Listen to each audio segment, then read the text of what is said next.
Well, that's a real tough one. I don't think you can make anybody respect you, and the coaches who do try to do that will end up failing. Respect goes both ways, and I think it starts with the coach respecting the player, and hopefully in return, the player will respect you. I think about how I would want to be treated by a coach, and I believe that I would want a coach to be honest with me, I would want a coach to be fair with me, and I would want a coach that has my best interests at heart. And then I think that's where the respect starts to develop. But it's not just the respect between a coach and a player. I think it's the respect between players and players. I think it's the respect between players and the coaching staff, whether it's the person in the training room or it can be the person in the equipment room. But it's a two-way street, and it's not something that you can make someone do. It's got to be something that you've earned.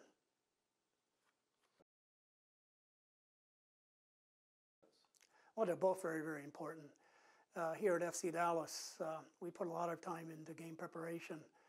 After our previous game, we'll meet as a staff, and what we'll try to do is I'll ask the question of what is our concerns and what are the solutions, and we'll think those things through, and that will help us in our preparation for the next game. But basically, we want to evaluate players' performances individually and in blocks, the defensive block, the midfield block, whatever it might be. And then we will give feedback to players through match analysis, video clips. And through that, we'll establish our training for the week. For example, we'll also do match analysis where we will evaluate our next opponent's performance. So our game preparation is very important. But once we get into the game, everything can change. Their player selection might have been different. Their system of play might be different than what we thought, so all our game plans might have just been thrown out the window. So that's where your sideline adjustments are very important, and those adjustments can be, what are we doing? Are we sticking to our game plan? Or what are they might be doing to us that's hurting us, where we might be finding some success? Do we need to make a personnel change? At what point in time do we need that personnel change? So I think it goes both ways. I remember in the 80s I did a coaching course in Brazil, and I was with a lot of coaches throughout the world. And one of the questions that was asked was, anybody in here believes that they're a soccer coach? And if you are a soccer coach, stand up. Well, we all stood up. And the instructor at that time, who used to be a national coach, says, none of you are soccer coaches because none of you have the experience to make that one change in the game that can determine success and failure. After coaching for 32 years, I think I'm getting a little bit better at that. But again, I think both are very important.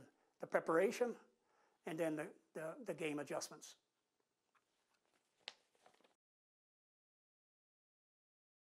Yeah, I think my preferred system of play is the 4-4-2, but not the rigid 4-4-2.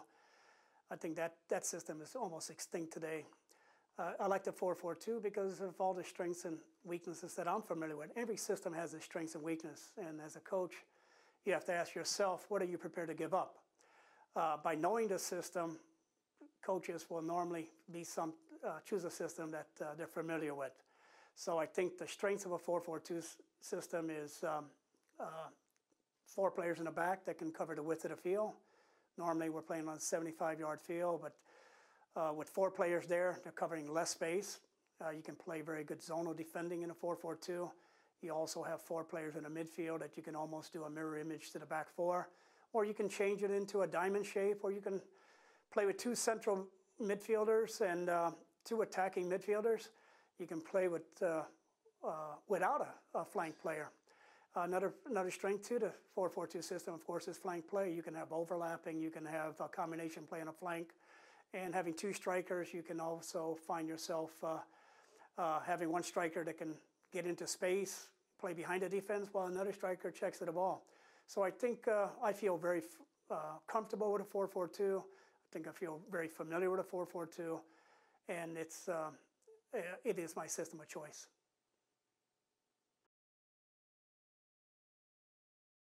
Well, it's really changed tremendously. When you just think about the number of players that are playing in our country today. I remember when I was in high school, and it doesn't seem that long ago, but when I was in high school, We didn't even have a high school team in Dayton. I had to play on a men's club team. Today, you see soccer fields almost everywhere in the United States. You have the term of a soccer mom, something that it just really brings a smile to my face, that we have a term for a soccer mom, because these soccer moms are taking all these kids to soccer. You see so many things with soccer today. We have a tremendous national team. Our men's national team is recognized internationally, while our women's national team is literally the best in the world. And our youth teams are fantastic. There's opportunities today for players to live the dream, to come through youth soccer, go to college and play, and then also live the dream of being a professional player, both on the men's and women's side. So the game continues and continues to grow. Our education is tremendous. I remember it wasn't that long ago when I was asked to be involved in the national education programs in the United States, and I've become a better coach going through that. But at the same time, our coaches that are coming in those systems today have so much greater knowledge. They're so much more advanced in their knowledge. Think back to the days that I was growing up. You might see soccer once a week on TV for many of the people my age. You remember Soccer Made in Germany. I think it was Toby Charles, the announcer. Today, you can basically turn a TV on 24 hours a day, any day of the week, and find a soccer game with some league somewhere. So the exposure is tremendous. But at the same time, I really do think what we're seeing is the tip of the iceberg. And the Chinese proverb is don't wake up the sleeping dragon. And I think we are that sleeping dragon. And I think the changes are going to be even greater as we move forward. And the philosophy of our country is better education makes better coaches, and better coaches make better players.